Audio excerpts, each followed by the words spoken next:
আসসালামু আলাইকুম গাইজ, কেমন আছেন সবাই? আশা করি সবাই ভালো আছেন, আমিও ভালো আছি।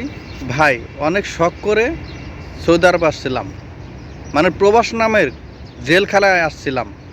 কিন্তু সেই প্রবাস নামক জেলখানা সবার মনের আশা কি পূর্ণ হয়? হয় না ভাই।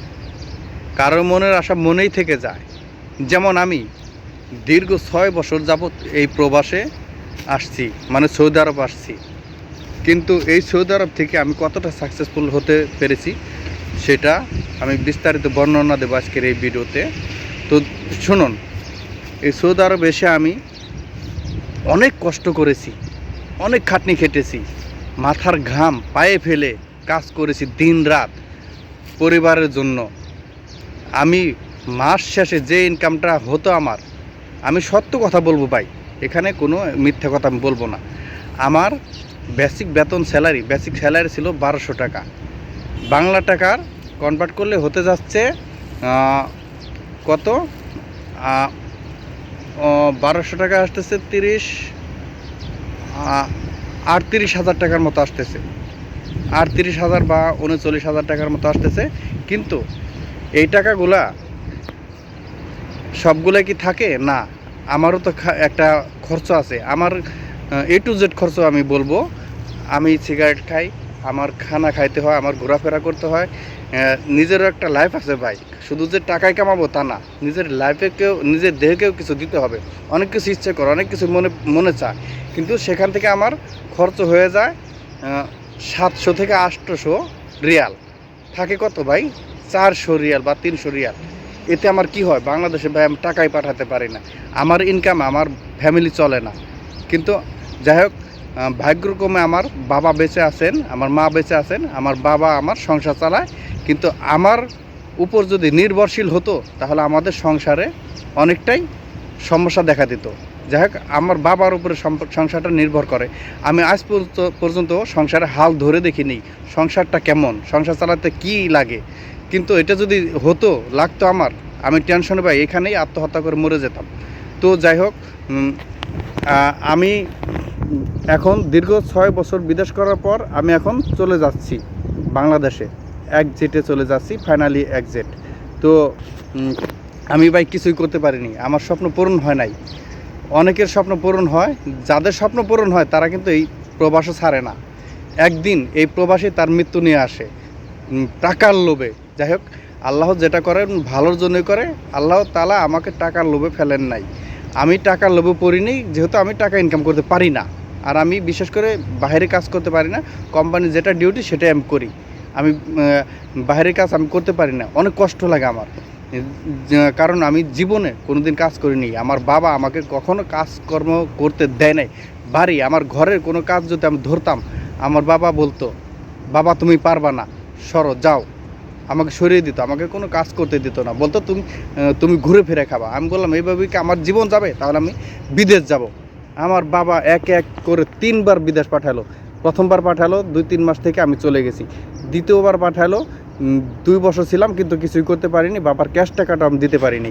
তৃতীয়বার পাঠালো, তৃতীয়বারে আমি 6 বছর থাকলাম। কিন্তু প্রবাসে 6 বছর থাকছি কি ঠিকই, কিন্তু আমি কিছুই করতে পারিনি, আমার বাবাকে আমি কিছুই দিতে পারিনি, সবগুলোই লস করেছি আমার বাবার টাকা।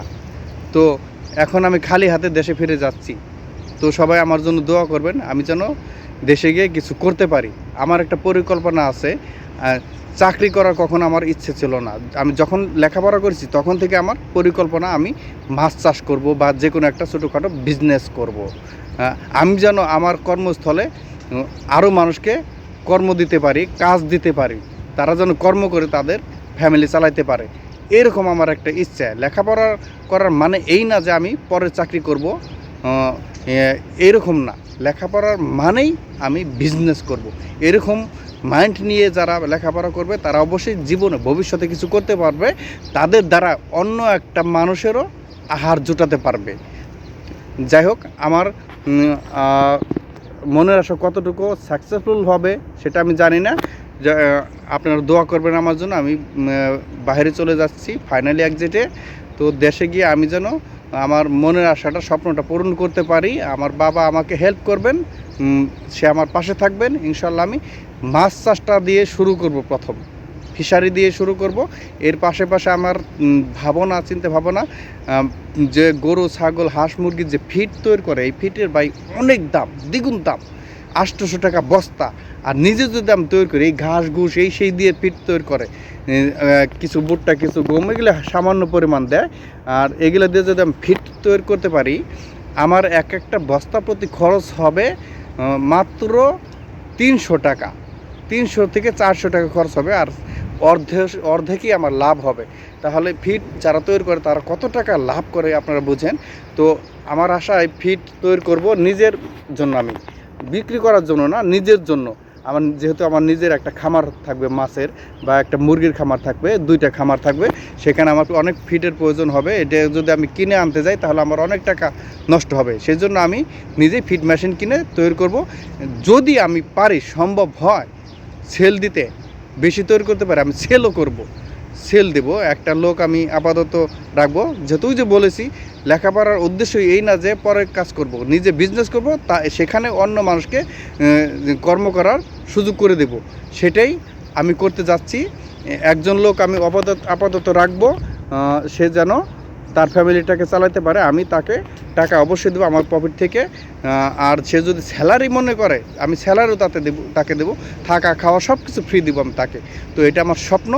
আর ভবিষ্যতে যদি আরও বড় কিছু করতে পারি, এখানে আরও লোক কর্মস্থলে যুক্ত হতে পারবে, আমার এখানে কাজকর্ম করে তাদের ফ্যামিলি চালাতে পারবে। সবাই আমার জন্য দোয়া করবেন, আমি যেন হিউজ পরিমাণ মানুষকে চাকরি দিতে পারি। সবাই আমার জন্য দোয়া করবেন। আর আপনারাও সবাই বিজনেস করা চিন্তা ভাবনা করবেন, ছোটো হোক বড় হোক, সেটাই আর যেটাই হোক সেটাই আপনার জন্য বিজনেস।